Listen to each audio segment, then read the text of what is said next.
Bonjour à tous, voilà notre première leçon sur la fonction exponentielle. Ah, voilà l'image. Bon, on va faire cette leçon en plusieurs parties. Une introduction aujourd'hui, sans démonstration, parce qu'on n'a pas trop le temps. Je ne voulais pas vous compliquer la vie sur une première intro. Si ça se prolonge, peut-être que je vous ferai des petites vidéos sur des démonstrations, mais qui pourront être facultatives. Je vous ai donné un exemple d'actualité avec l'évolution de la contamination de ce fameux virus. Vous avez une version mondiale à gauche. Ici, c'est cette courbe-là qui m'intéresse, la orange. Et puis vous avez un peu l'équivalent, mais en France, et c'est toujours pareil, il y a une courbe qui m'intéresse là-dessus. C'est la courbe qui fait ça. Voilà. Cette progression est très brutale, on peut s'en apercevoir tous les jours, et certains journalistes utilisent parfois, à juste titre, le terme de croissance exponentielle pour parler du nombre de personnes contaminées. Et justement, l'étude de notre fonction, qui est la fonction exponentielle, a une courbe qui ressemble à ça. Alors, petit point théorique du départ, en sciences physiques, vous avez des équations bizarres qui sont de ce genre-là. Je vous en ai mis une ici, là. On recherche des fonctions qui, par exemple, vérifieraient une égalité bizarre, comme quoi la dérivée de la fonction qu'on cherche sera égale à la fonction. Bon, c'est justement la mission du chapitre de première spé, c'est de trouver une fonction qui vérifierait cette condition bizarre. Là. Alors une fonction qui serait égale à sa dérivée, c'est bien pratique, hein. Dans notre tableau de variation, ça va nous simplifier la vie. Et on démontre plutôt en terminale qu'il y a une fonction qui est solution de cette contrainte, c'est la fonction exponentielle justement. Et en plus, elle doit vérifier cette contrainte-là. F de 0 égale 1, c'est-à-dire qu'en 0, il faut qu'elle fasse 1.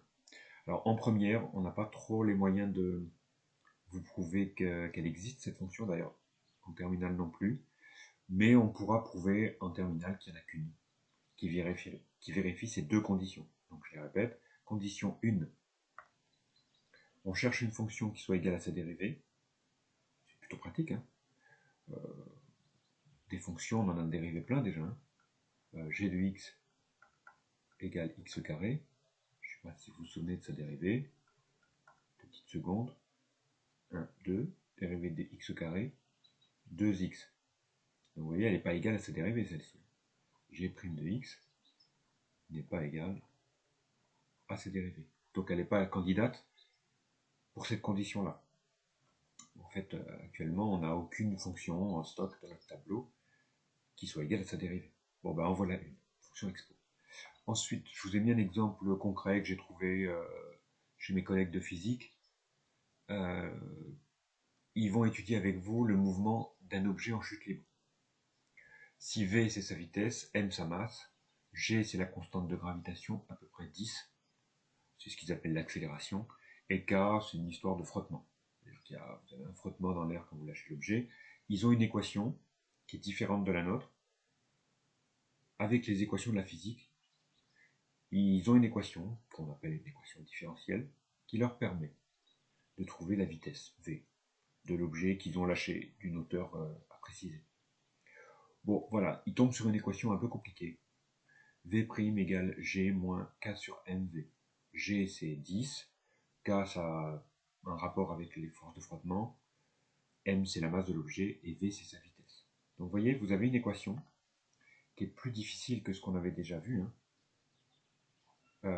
Et dans l'équation, vous avez l'inconnu V qui est la vitesse, mais vous avez aussi la dérivée de l'inconnu. Alors ça c'est compliqué. Déjà vous aviez une première mission, c'est que l'inconnu c'est pas un nombre, c'est une fonction qui dépend du temps, la vitesse. Et en plus vous avez la dérivée de cette fonction. Voilà, donc ça fait des fonctions compliquées. La résolution, vous la verrez vraisemblablement en terminale, vous trouverez que la vitesse de l'objet, elle répond à cette égalité qui est un petit peu compliquée. Mais là, en fait, vous avez notre ami, la fonction exponentielle. Bon. Donc, de ce que je viens de vous dire en introduction, vous n'avez rien à connaître par cœur. Hein. En tout cas, pas de ce qu'il s'agit de ces applications de la physique.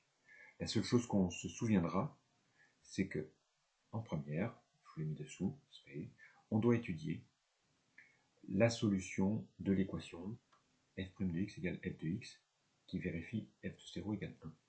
Bon. Et l'unique solution de cette équation, justement, c'est une fonction qu'on appelle exponentielle et qui s'annotait f égale exp. Voilà. Prenez les 3 premières lettres de cette nouvelle fonction et vous avez son nom. Ce qui fait que j'arrive assez rapidement à une définition que je vous fais connaître. Voilà, en première, qui dit il existe une unique fonction f dérivable sur R telle que f' de x égale f de x pour tout x appartenant à R et f de 0 égale 1. Cette fonction est notée exp et est appelée exponentielle. Alors, avec les notations, voilà. Cette condition-là, la voilà.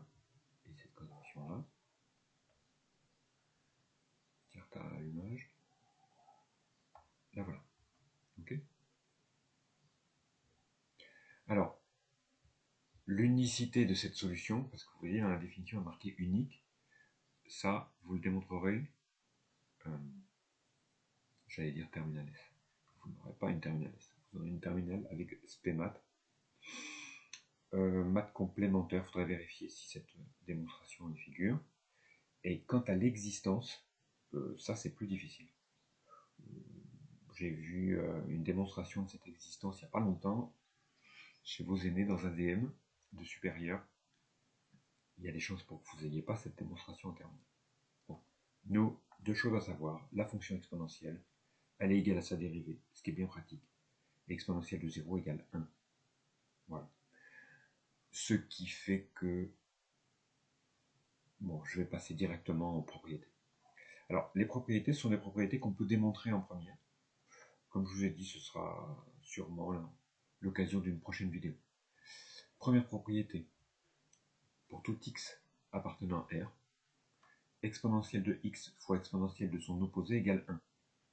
Voilà, ça ce qui est bien pratique. Et on peut démontrer aussi que l'exponentielle de x est jamais nulle. Ça, on va s'en servir souvent. L'expo n'est jamais nulle. Non. Alors, cette propriété-là, exponentielle de moins x fois exponentielle de x égale 1, elle peut s'écrire aussi comme ça.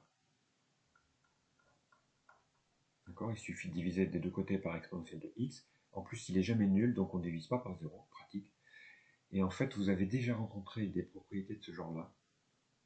Quand vous aviez 10 moins 2, vous saviez que vous pouviez l'écrire 1 sur, je ne sais pas si vous vous souvenez avec la physique, et même en maths, 10 puissance 2. Donc vous voyez, moins x, moins 2, 2, vous avez déjà vu des propriétés comme ça. Voilà. Démonstration de ça dans une prochaine vidéo. Je vous ai fait sa courbe. Relation donc avec ce que je vous ai montré au début, avec la croissance des contaminations avec le coronavirus. Vous voyez qu'on retrouve ici, avec cette courbe de l'expo, la tendance qu'on avait sur les graphiques du début. Là, vous voyez, ici, et là, orange. Bon. Pareil, la démonstration de cette courbe, plutôt pour l'année prochaine. Voilà. Je vous ai mis tout de suite des propriétés algébriques qui pourront être démontrées dans une vidéo ultérieure. Et voilà. X, Y, R appartenant à R et N appartenant à Z. Z antirelatif. Moins 3, moins 2, 1, 2, 3. Celle-ci, vous l'avez vue juste au-dessus. P2, si vous donnez une somme. Alors, on va bientôt être coupé, je vous mettrai la suite dans une suivante. Si vous donnez une somme, vous aurez un produit. Voilà. Si vous donnez une différence, vous aurez